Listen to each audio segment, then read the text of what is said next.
There are a lot of people who do not like the way this is being handled. You know what this is really about? Black people don't like to see black subjugated to anything. There is no culture that should overtake your duty as a black person. Black comedy. People are going to ask which culture is more important, the black or the comedy? Yeah. Black police officer. Which culture is more important, the black or the police officer? If you are saying I am blue before I am black, then that means a nigga is going to get punched in his fucking face. A black man, as a black woman, is going to be abused because you are in the middle of a culture that can be dangerous to black people, and you ain't gonna say nothing because you blue and not black. We're gonna talk later about Abdul Carter and Jackson Dart and the sanctity of the NFL locker room. Are you an NFL player, or are you a black NFL player that will stand in the gap against racism or racist policies? Will you disturb the sanctity of the locker room, the culture of the NFL, for your blackness? If you do not do that, black people feel unprotected by you. And if they feel unprotected by you, they feel like they cannot trust you. And if they cannot trust you, they'll find somebody else that they trust to support. So the question in all of this stuff is, if you're a black comic, what's more important, the black or the comic? Because if there are rules in comedy that make black people feel less protected, less seen, more exposed, then people are going to be like, fuck your jokes.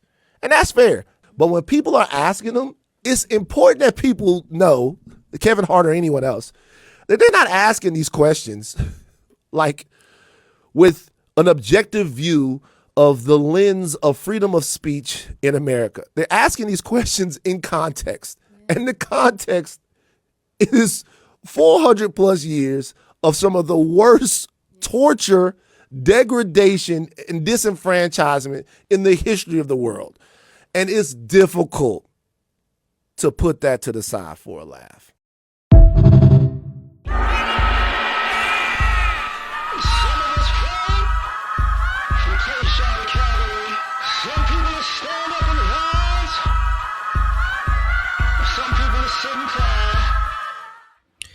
What's good?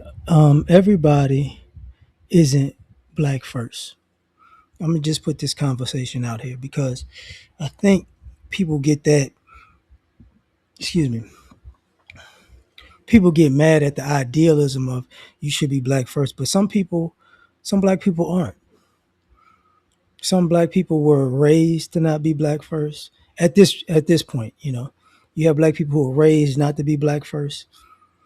You have black people who evolved into not being black first, or or devolved into not being black first, however you want to see it. But for me, I think it's easy to spot.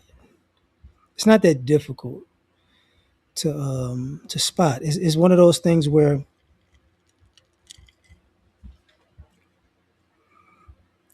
people take on that concept of I'm gonna have more animosity for your actions than anybody else's, and us as black people, we don't like to deal with that, but that's just a reality.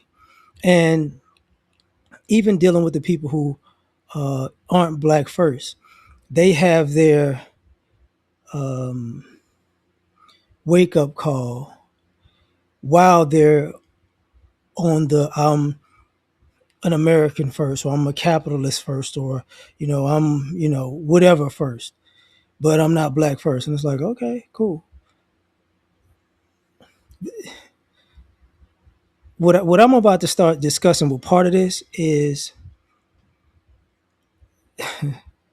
well, let me add this to it. Some of y'all are not black first because of your relationships, or your yearn for relationships. Some of you want to be divestors, male and female. So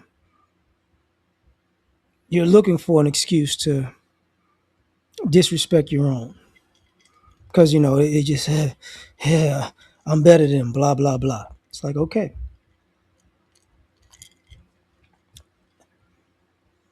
Here's where, to me, it started to go left. you have black people who cosplay them being black first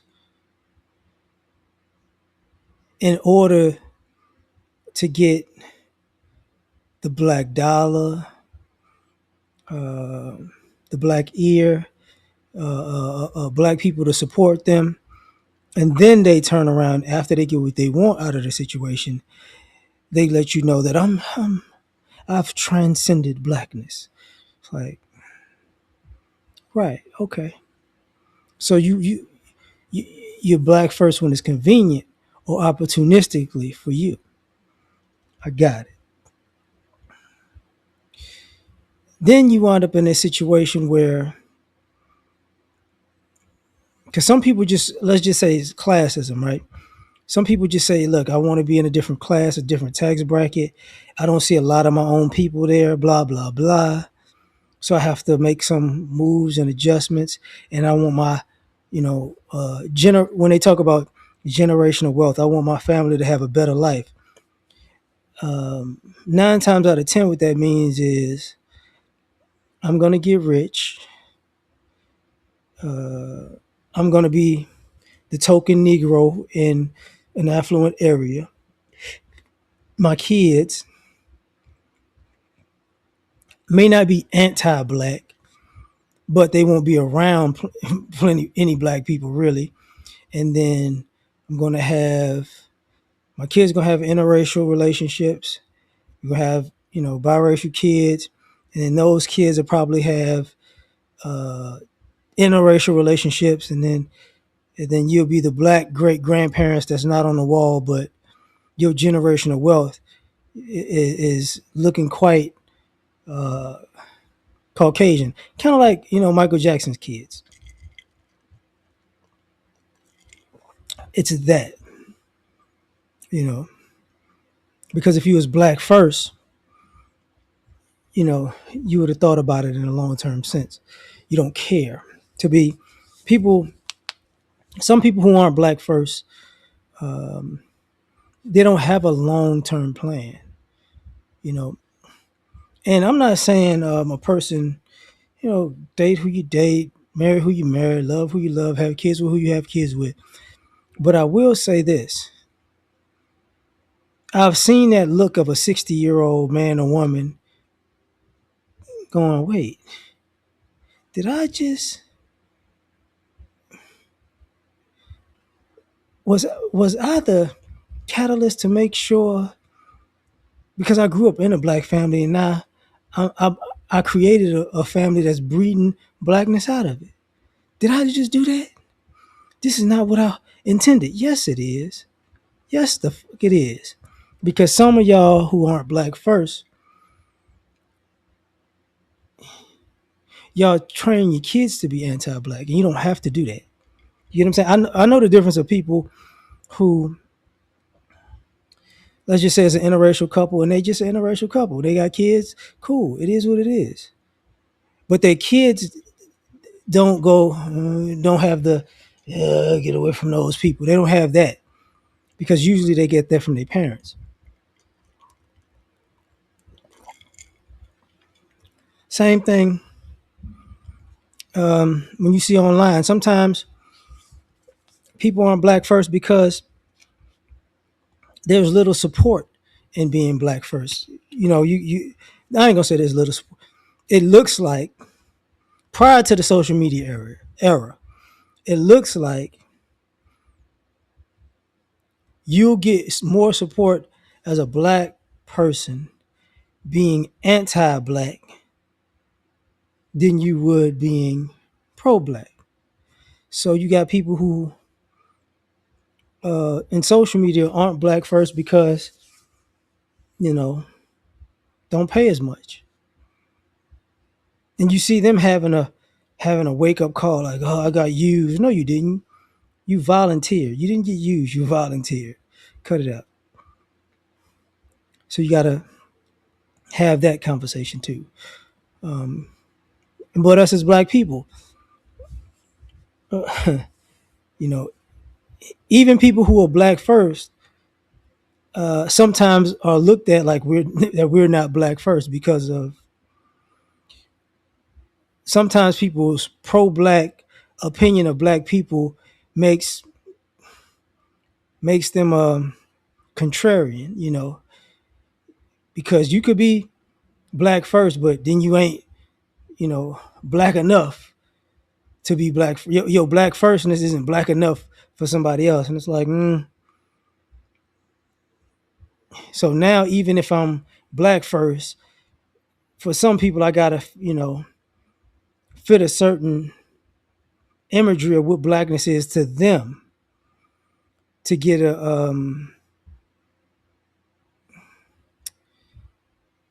their nod of approval. Let's just say that, and that's BS too.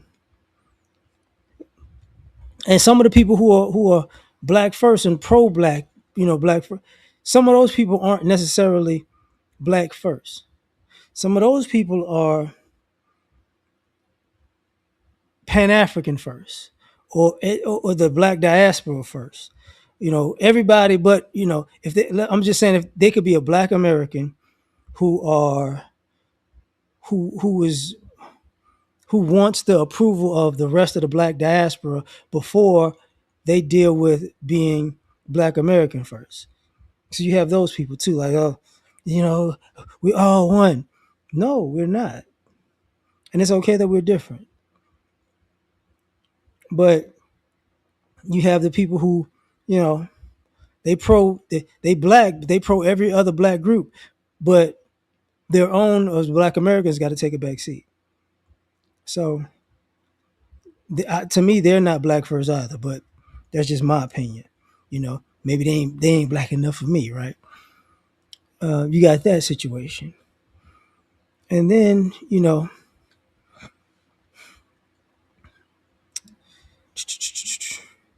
the American thing. I'm American first.